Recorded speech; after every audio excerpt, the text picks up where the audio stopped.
Well, we are joined by another guest in the studio this hour, and you're an overachiever, Milovan, and that is why I'm going to have to look at this, the title. Not only are you, of course, a foreign observer in this election, but you are the head of the European Integration Department of the Ministry of Industry, Energy and Mining of the Government of the Republic of Srpska. Milivoje Pavlic, thank you so much for joining us.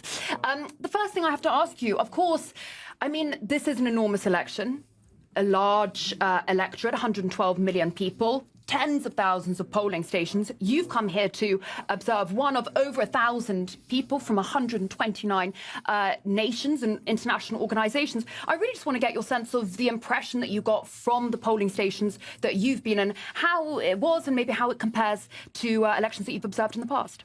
Good evening.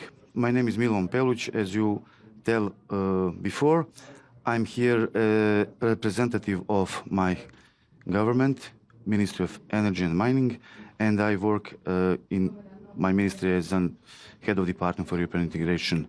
I had opportunity to be international observer in presidential elections in 2018.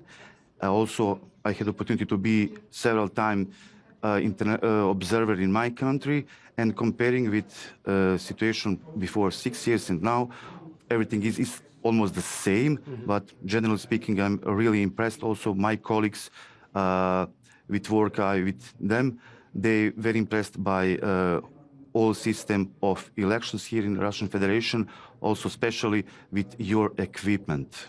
That's for us very, very, very exciting to see the huge high-tech technology who is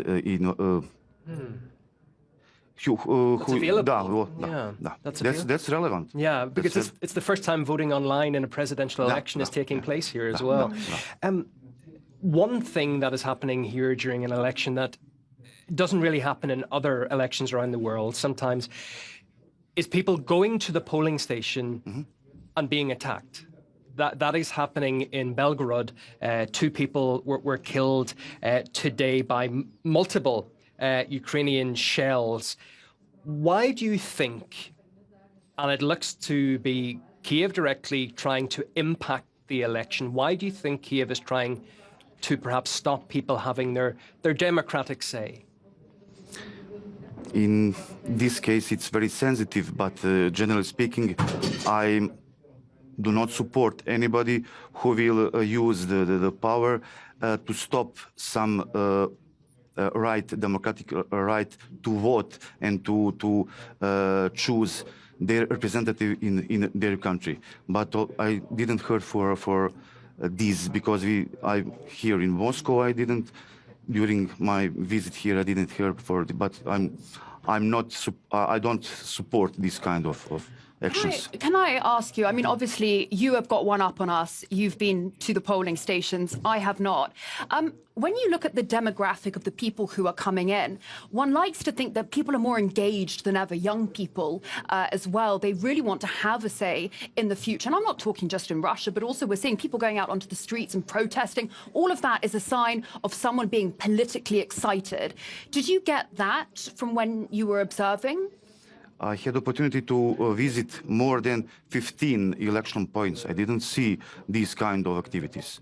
Everything was very well organized, and people was calmed, and everything is under control. I didn't see any other irregularities. Just you talked about the technical parts of this election that impressed you. Is it the online voting? What else about this election has been remarkable for you? Yes, also online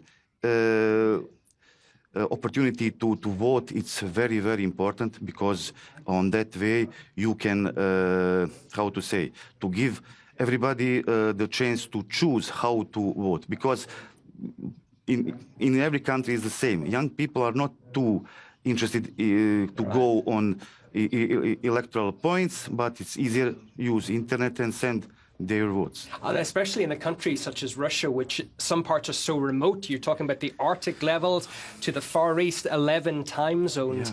Yeah. Is it maybe surprising that a presidential vote such as this is taking place over 3 days for the first time, that it hasn't happened before, because it's such a big, vast area. For the last time, it was only 1 day. 1 day. Now it's 3 days, and I can understand that you are the most, the biggest country in the world, and 11 time zones. It's not possible. How to say? Conduct in every moment everything. It's better to have 2 or 3 days for this kind of elections. Yeah. Why do you, and also just one final thing if I could, we've got a very high turnout, voter turnout this year. Why do you think it is?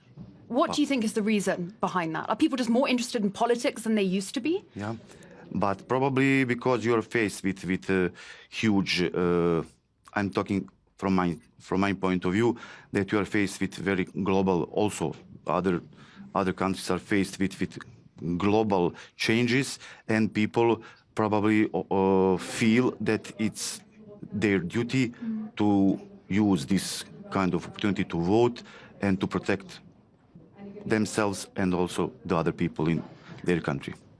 Can I just finally ask one small point?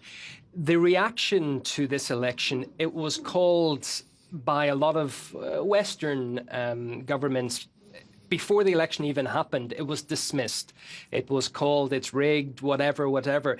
Has that disappointed you, that the reaction, it's just going to be one way despite what happens?